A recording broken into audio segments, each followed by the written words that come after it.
Sean introduced me, my name is Callum Kellie, and in my personal practice, I am an artist and filmmaker who, over a number of years, have made work about the social impact and about the North Sea oil industry, but then kind of gone to make other projects, but then keep returning back to this as a source of subject matter, as a kind of a north star to what most of my work over the last 15 years is kind of circled around. Most of this comes from the fact that I used to work offshore myself. So this is me here when I still worked offshore. I was a catering steward, so then I basically worked in multiple platforms over a number of years. Whilst I was an undergraduate, I would spent a year working solidly offshore, and then I would spend every subsequent summer to kind of help fund the next year's of studies. But what this approach to working in the North Sea oil industry led to was seeing a really broad sweep of installations and platform types within the North Sea, and getting a kind of a pretty good kind of litmus test of what you find out there and what the common experiences are, and the commonalities of what the infrastructure and the actual places have, and the impact that causes on the workforce, and what I found quite interestingly, the kind of gravity they exert on the families and social groups and communities back on the beach that are impacted by the North Sea oil industry. So the first piece of work that I made about this was way back in 2006 and 2007, when I collected small objects that are part of the everyday life of North Sea working and living that you don't normally have outside, or that they're equivalents of, so you wouldn't expect there to be luggage tags identical to you have when you're going on a flight on holiday, but to an oil station. They're all part of the same kind of encode as an airport in any other way has. So I would collect these objects during my time offshore, partly as research kind of material that I would then use to develop other work, but then the objects themselves became the work, and I would document these with photographs and create assemblies of these images to try and create links between things that we have common experience with, just in other areas, and objects which are unique to offshore, such as survival suits and donut escape systems. So this body of work would kind of come and go, and more images and objects would be added to it over a couple of years. But whilst I was doing that, I was developing what would become a graduation, which was titled North, and there was a few elements to North. So North was a form of self-portrait, but the theme that I had found. So over this period, I had conducted interviews with a large number of offshore workers about their experiences of working in the North Sea and the impact that had on their families. And I made a few pieces using those interviews, but most of that informed what I made in this final exhibition in 2009. So the piece, actually, as I said, was a form of portrait. So the story told is one from my own family, but the experience within the story is a fairly common one within North Sea oil communities. The story is of the birth of a daughter and my sister, and my father being offshore at the time of that birth. And then this distance being compounded by the fact that it was on Christmas Day. So there's 2 interviews and 2 video pieces in this multi-channel work. One was an interview with my father talking about the day of his daughter's birth and the separation and distance and the impact that had on him, and the impact he knew that was having on the family back at home. And the other channel was an interview with myself talking about the same events. And in this work was complemented with a series of photographs and the sculptural work that the piece is presented on. So the sculptural piece that the video works are presented on, it's a mirror image, one half in metal, one half in wood. So one is the offshore side, one is the home side, but they're the same shape and form. And that this kind of very linear framework type structure is like kind of a motif that is recurrent within my work. It's something that appears in work that's not about the North Sea, but it's also a kind of a motif that appears my work related to the North Sea of work that I made not long after this.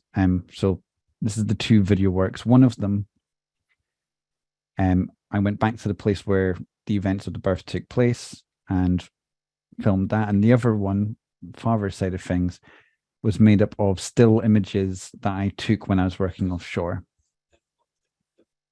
So I would collect these images whilst working offshore, again, not knowing what I was going to use them for, using them nominally as research, but then they became the work itself.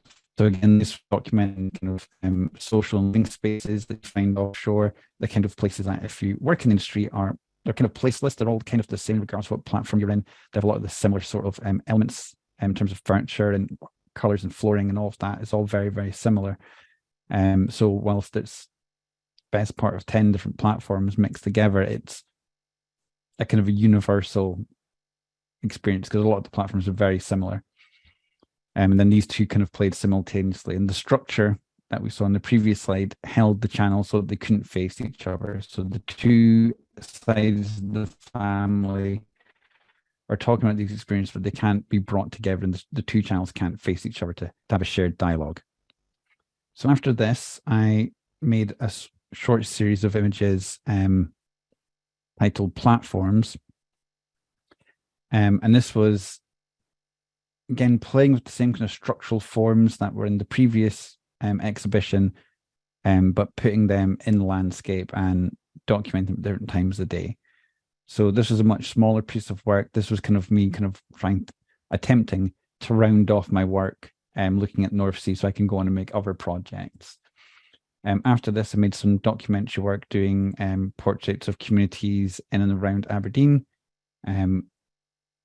But again, because being in Aberdeen, so much of those communities are impacted and under the shadow of the North Sea oil industry, it keeps relating back to that in some form or another. When you kind of talk and interview those communities and try and make a portrait of them, they keep referencing back to it.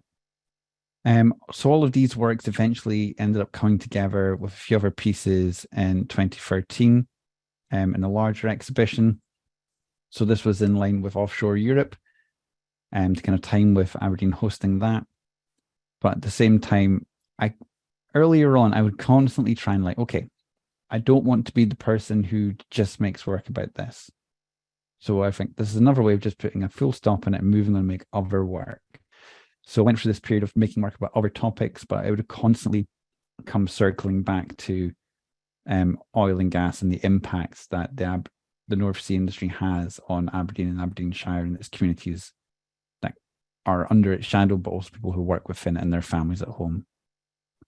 In an attempt to try and start another long process, research-led project, in 2017, 2018, I started the research that would become my master's project, and I was looking at the impact of people's perception of the Scottish landscape compared to the reality of it, and what power structures and industries control and manage and shape that landscape and the narratives we have around the Scottish landscape.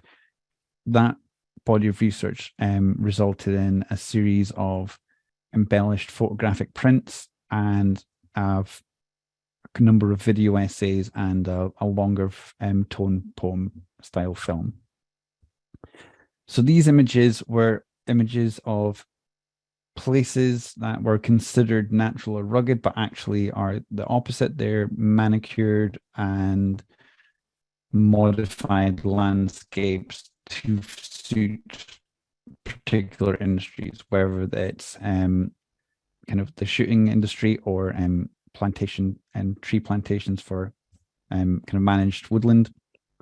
And I would photograph these locations, and where there were signs or areas of ecological damage caused by those industries' presence, then I would apply gold leaf over those areas in a form of kind of like sympathetic magic, kind of following on from the idea of kintsugi in Japanese ceramics, where lacquer and gold is used to repair damaged ceramic pots, and that repair is a visible element on the ceramic, and that repair is part of that ceramic's history.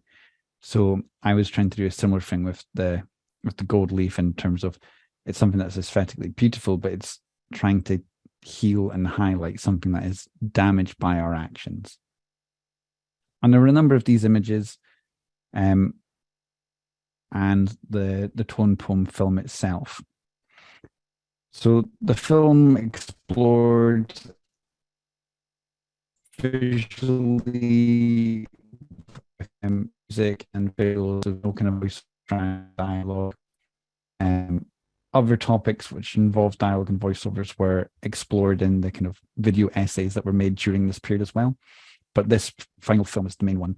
So this was introduced the kind of the place and the ideas and the preconceptions people have of this being a natural, wild, and glorious space.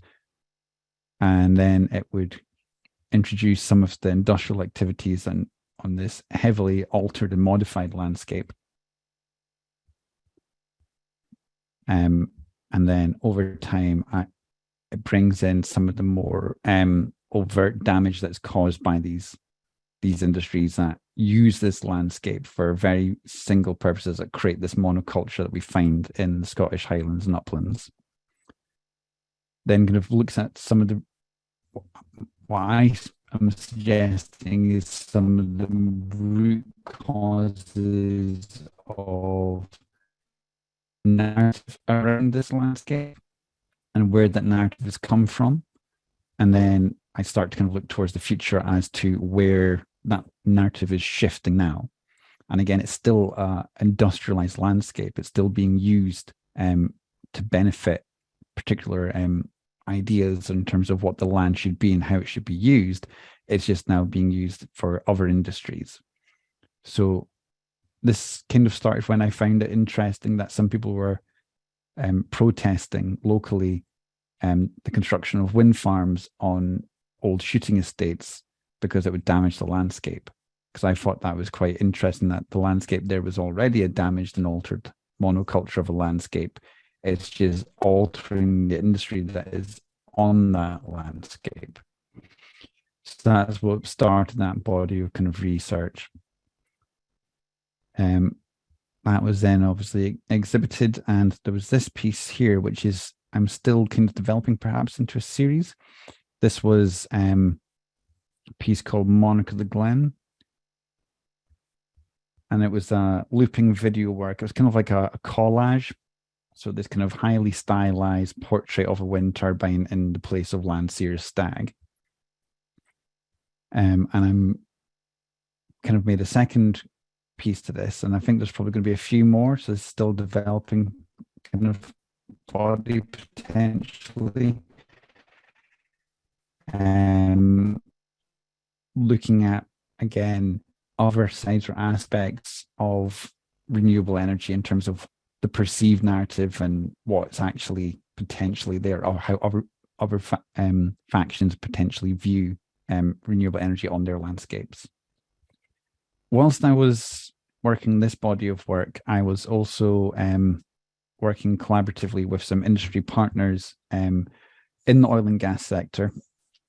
Because of my prior experience in working in the area and the work that I'd done in my own practice, I was ideally situated to act as a kind of a project coordinator and facilitator to allow students to work with, undergrad students to work with oil companies and to go offshore to produce bodies of creative work.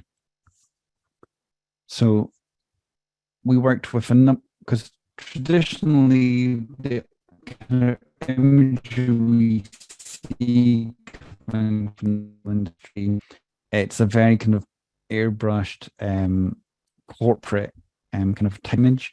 And a lot of the time, the images that are presented don't tally with the lived experience of the workforce on the platforms in the fields.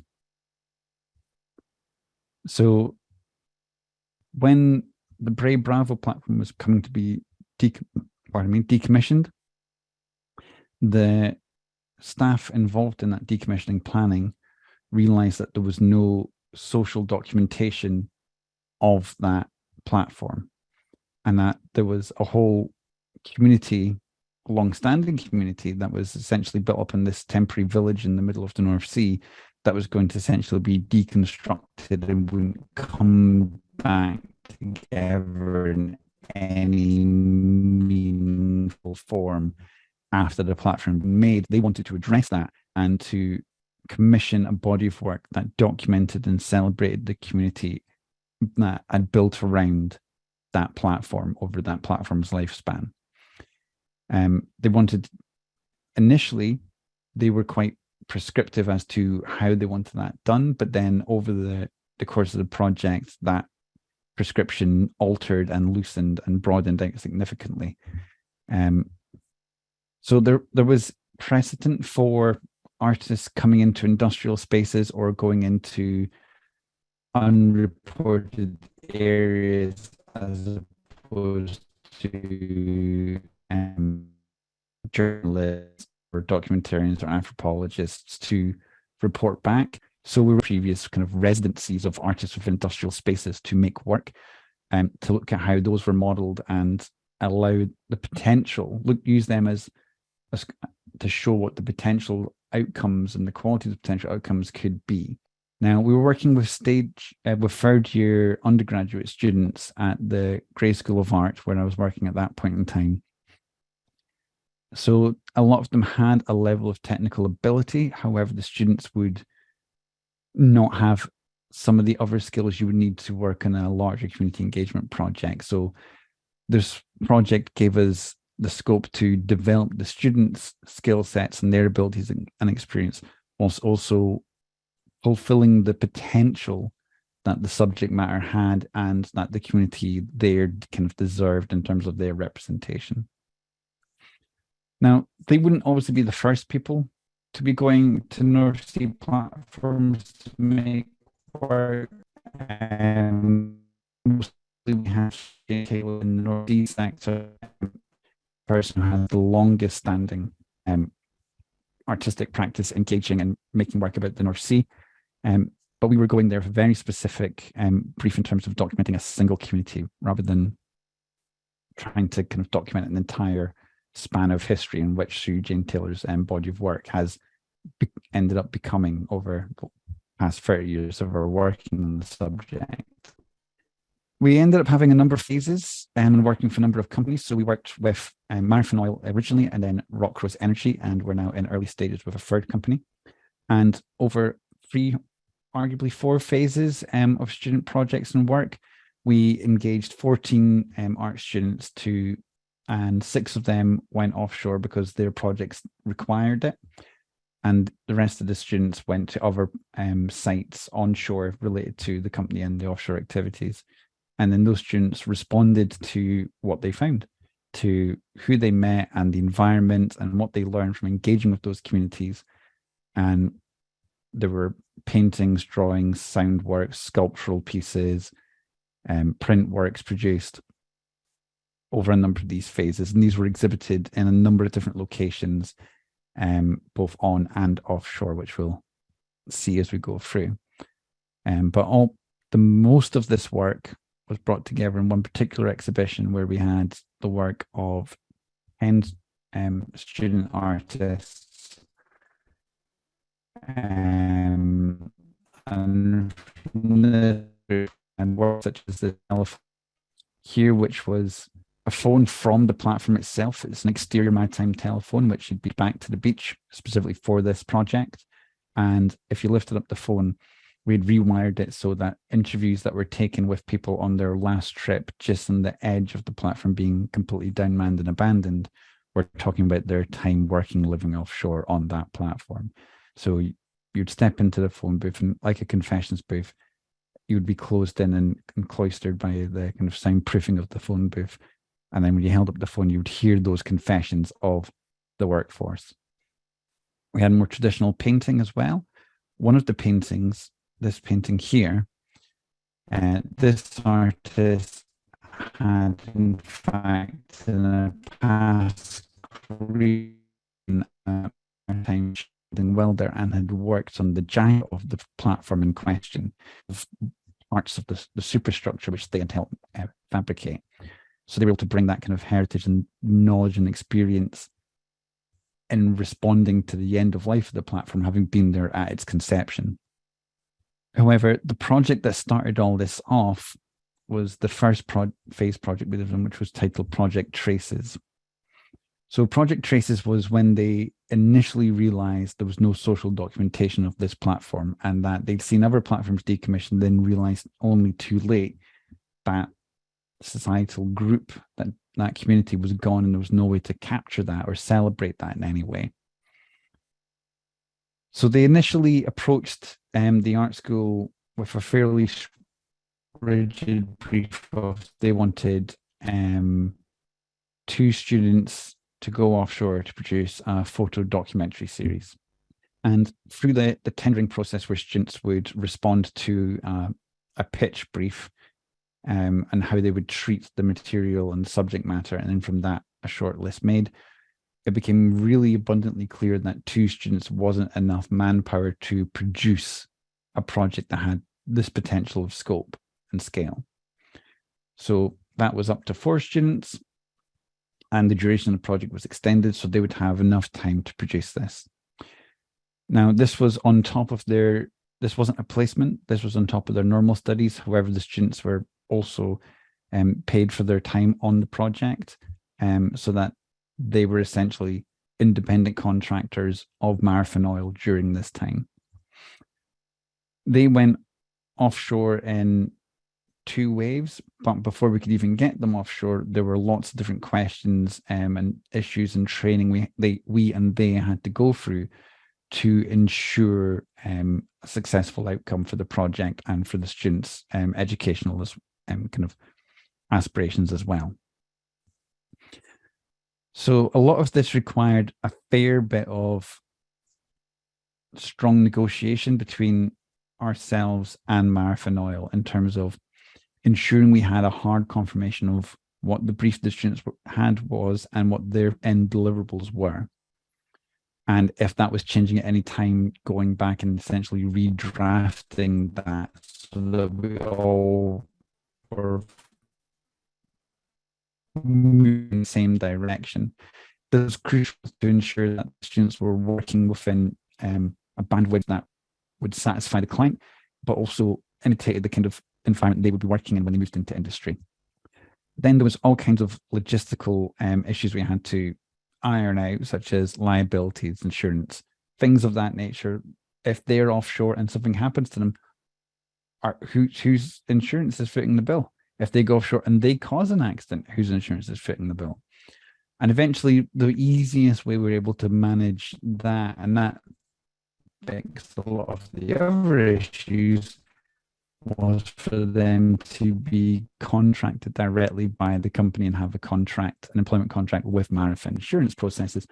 And oil companies are very, very good. Their logistics in terms of hiring people, getting them trained, and getting them on platform is very, very slick and very practiced. So instead of having to mealy a process together, just employing them directly on a short-term contract fixed a lot of the issues. However, intellectual property was then an issue that was created. They would be contracted by the company. Any artwork that they produced or work product they produced during that time would be owned by the company. However, we'd want the students to be able to submit this work for assessment, to show this work to the world as part of their portfolio. So we negotiated a rights usage for the students. They would have a nominated portfolio of work that then they can show outward. And this then modeled up the artwork or owned the work product. The students would be able to show or exhibit the work as long as they didn't financially benefit from the resale of it afterwards. As already mentioned, the students were employed, so that meant they got a full fee for their time and work. And there was also a production budget associated with this, so that again, running costs, whilst high for an individual undergraduate student, are not for an international oil company. So we didn't want the project to be stymied because the student couldn't afford art materials, for example. So we ensured that there was budget and financing in place to allow the students. Once the students had gone through their process of pitching their treatments to the kind of pitch brief, then the actual brief was given to the students once they were selected. Once they were selected, they went through a period of health and safety training and what we call the acclimatization exercises. Now, the acclimatization exercises were to ensure the students would have the right approach to being on platform. And that went from their soft skills and engaging with people and empathizing with people and how to interview sympathetically and carry themselves in that environment. Because for all those undergraduate students, they'd never been or worked in an environment like that. And whilst, as you would fully expect, the North Sea oil platform can be quite a coarse place at times, it can also be the complete opposite. So being able to read the tone and adjust and code switch to match that is a very highly developed soft skill that you wouldn't expect many undergraduate third years to possess because I don't have the time or opportunity to develop it. So we needed to ensure that those opportunities for them to do that were presented to them prior to traveling to the field, as well as acclimatizing in terms of them engaging with the workforce, how they carried themselves from a health and safety perspective, and their mindset to it was also 100% mission critical for them to be able to have the confidence of the staff when they're on platform, but also for their own safety and the safety of others. So we went through a series of rising the temperature a little bit. We would visit different sites that were on the beach, and then they'd be heavily supervised, and then they go to places where there were more and more risks present, and the supervision would be dropped off a little bit at a time. And whilst these weren't presented as your training exercises in the same way to the students, we felt that if that was done, so that would alter how they viewed them, because we wanted them to be authentic experiences, but also these sites were still part of the project. That community still existed on the ships, it still existed in the harbour, it still existed in the yard. So just because one has fewer high consequence risks associated with it than the other, doesn't mean it's any less important to the community that's built up around the platform. So a lot of the work that they produce during these acclimatizations ends up in the finished project, but the students have also then learned how to carry themselves and adopt the health and safety processes and mindsets required of these heavy industrial sites. Lastly, we decided to use a phased deployment model with the students when they traveled offshore.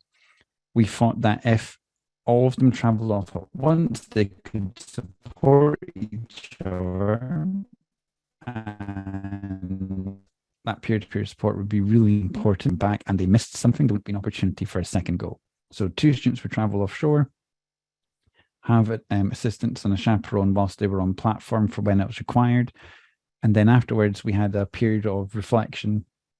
We were able to assess the work product they produced and look at the imagery they produced, and if there were any obvious omissions, either because that wasn't available to them at the time or because it was missed for whatever reason, then that would be top of the priority list for the second group going out afterwards.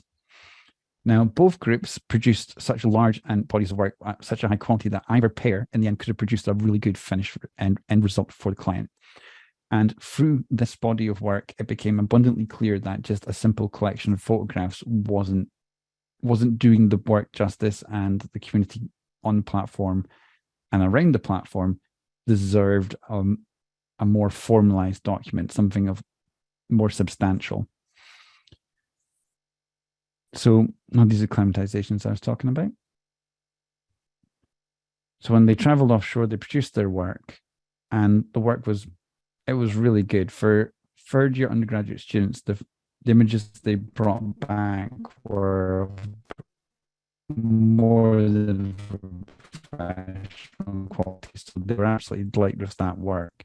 And when we realized we needed a more substantial resolution drafted, the brief with the client, and they produced a book and an exhibition, or a pair of exhibitions. Now, the two exhibitions, one of them was held on the platform itself, so the workforce could see the work, they could see themselves represented in their place of work and where they've lived half their professional lives, reflected on site. And it was also hosted, a duplicate of the exhibition was hosted in Marathon's offices in Aberdeen, so that the administrative side of things, the people planning the decommissioning, could see that community. They could see the impact and the people that they're impacting, that their decisions around decommissioning were having and who they would affect.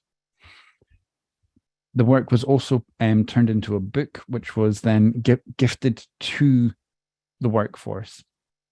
These exhibitions weren't open to the public. There wasn't a press release.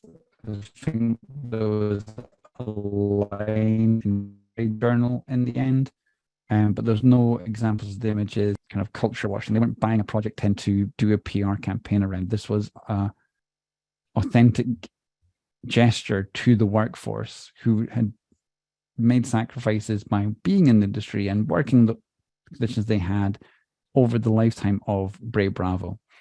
So this realization for the students, I think, changed how they viewed both an international oil company, but especially the workforce themselves on the platform. For a lot of heavy industries, the community around it, even if they're not directly in their families and people aren't directly involved in that industry, live under the shadow of it. They live under the shadow of coal mining, they live under the shadow of heavy steel and shipbuilding. But with North Sea oil and gas, it's over the horizon. So a lot of these people, their lives are impacted by the gravity the industry exerts, but they don't see it. So it doesn't have the same front of your mind impact. And it's quite an abstract thing, thinking about the people who work in these places.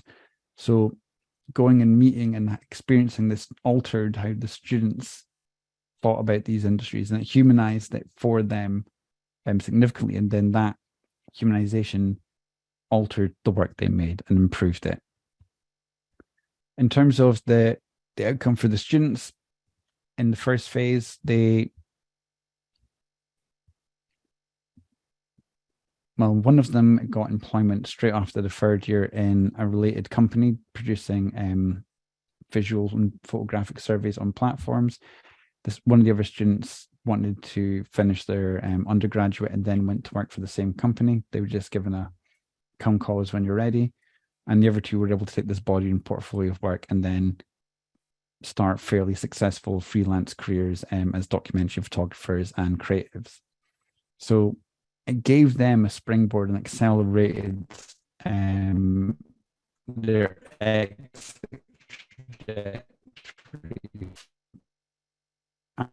from undergraduate involvement. The impact for the workforce was noticed that there was a significant improvement in morale on the platform compared to previous decommissioning projects. When they go on a process of decommissioning a platform, it's not a happy place to be. Everyone knows that essentially by the end of this, their job is gone. So unless they're redeployed to another platform, that's them unemployed. However, a lot of them